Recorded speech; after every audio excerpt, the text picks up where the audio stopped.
வெற்றிவேல் முருகனுக்கு அரோகரா. இன்றைக்கி செவ்வாய்க்கிழமை பிரம்ம முகூர்த்த பூஜை தாங்க ஐயனுக்கு இன்றைக்கி நான் பண்ணியிருந்தேன். நான் ஊரில் இருந்தனால என்னால் பூஜை ஐயனுக்கு என்னால் பண்ண முடியல. தைப்பூசத்தும் போது நான் ஊரில் தான் இருந்தேன். ரொம்பவே மனசு கஷ்டமாக இருந்துச்சு.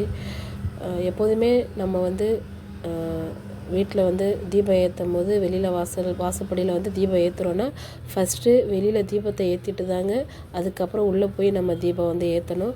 ஏன்னா அது எதுக்காகனா உள்ளே நம்ம வணங்குற அந்த தெய்வம் நம்ம கூடயே வருங்கிற மாதிரி சொல்லுவாங்க. அதை நம்ம வெளியிலேருந்து தான் அதை நம்ம கூட்டிகிட்டு உள்ளே வரணும் அப்படின்னு சொல்லுவாங்க.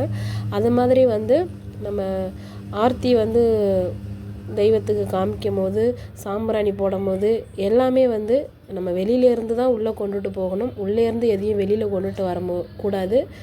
அது எனக்கு என்னுடைய சிஸ்டர் அது எனக்கு சொன்னது. ஐயனுக்கு பால் அபிஷேகம் பண்ணி தான் நான் இன்றைக்கி என்னுடைய பூஜையை நான் ஸ்டார்ட் பண்ணியிருந்தேன். பால் அபிஷேகம் எதுக்குன்னா நம்ம வீட்டில் வேலு இல்லைன்னா முருகருடைய சிலை இருந்தால் கண்டிப்பாக வாரத்துக்கு ஒரு வாட்டி இல்லைன்னா மாதத்துக்கு ஒரு வாட்டியாவது நம்ம அவங்களுக்கு நம்ம அபிஷேகம் பண்ணிடணும். அதனால் நான் எப்படியும் பூஜை பண்ணி ஒரு அபிஷேகம் பண்ணி ஒரு 2 மாதம் 3 மாதம் ஆகுது. அதனால தான் இன்றைக்கி அபிஷேகத்தோடு ஸ்டார்ட் பண்ணேங்க. 3 அபிஷேகம் பண்ணியிருந்தேன். பால் அபிஷேகம், சந்தன அபிஷேகம், அப்புறம் பன்னீர் அபிஷேகமும் பண்ணியிருந்தேன். மனசுக்கு ரொம்பவே நிறைவாக இருந்துச்சுங்க. எனக்கு கொஞ்சம் கோரிக்கைகள் இருந்துச்சு. அது ஐயன்கிட்ட நான் சொல்லியிருக்கேன். என் அப்பன் ஐயன் வர சஷ்டி வரதுக்குள்ளே எனக்கு எது தேவையோ அதை நிறைவேற்றி கொடுப்பாருங்கிற ஒரு நம்பிக்கை எனக்கு இருக்குது. ஏன்னா நான் கேட்டதை எல்லாத்தையுமே அவர் அந்த மறு சஷ்டி வரதுக்குள்ளே நிறைவேற்றி கொடுத்துருவார்.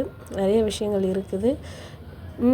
இந்த வாட்டி அதே மாதிரி அவர் நான் கேட்டதை கொடுத்துட்டாருன்னா கண்டிப்பாக நான் அது உங்களோட நான் ஷேர் பண்ணுறேன். இன்னொரு விஷயம் உங்களோட ஷேர் பண்ணணும்னு நினைக்கிறேன். நான் என்னென்னா ஆணாக இருக்கட்டும் பெண்களாக இருக்கட்டும் எல்லாருக்குமே ஒவ்வொரு விதத்தில் ஏதாவது ஒரு கஷ்டம் இருக்குது. இதுதான் கஷ்டம்னு சொல்ல முடியாது. ஒவ்வொருத்தவங்களுக்கும் ஒவ்வொரு கஷ்டம். எனக்கும் அந்த மாதிரி இருந்துச்சு தான். நான் இல்லைன்னு நான் சொல்ல மாட்டேன். நான் முருகருடைய வழிபாட்டுக்கு வந்ததுக்கப்புறம் கஷ்டங்கிறது நமக்கு இருக்கும். அது இல்லாமலாம் இருக்காது. ஆனால் அதை தாங்கிக்கிற அந்த ஒரு சக்தியும் அந்த மனப்பான்மையும் அந்த முருகர் கண்டிப்பாக நமக்கு கொடுப்பாரு. எனக்கு கொடுத்துருக்குறாரு. என்னன்னா எவ்வளோ பெரிய விஷயமா இருந்தாலும் அது நம்ம லைஃப்பில் ஏன்டா அப்படி நடந்துருச்சு நினச்சி நம்ம ஃபீல் பண்ணுறத விட நம்ம அந்த முருகர் வழிபாட்டுக்கு வந்துட்டோன்னு வச்சுக்கோங்களேன். அவர் அது நம்ம எப்படி உணர்த்துவார்னா எது நடந்தாலும் நடக்கட்டும், ஏதோ ஒரு காரணத்துக்காக அந்த முருகர் நம்ம லைஃப்பில் அதை நடத்துகிறாரு. அது எல்லாமே அவருடைய செயல் அப்படின்னு நம்ம நினச்சிட்டோன்னு வச்சுக்கோங்களேன். நமக்கு மனசு அந்த ஒரு பக்குவத்துக்கு வந்துடும். நானும் அதே பக்குவத்தில் தான் இப்போ இருக்கிறேன். முன்னெல்லாம் ரொம்ப கஷ்டப்படுவேன், ஃபீல் பண்ணுவேன். இப்போலாம் எதையும் பற்றி ஃபீல் பண்ணுறது கிடையாது. என் அப்புறம் முருகர் எனக்கு கூட இருக்கிறாரு. அதனால் எனக்கு எந்த ஒரு கஷ்டமும் இல்லைன்னு நான் நினைப்பேங்க. அதனால் கண்டிப்பாக முருகருடைய வழிபாட்டுக்கு வாங்க.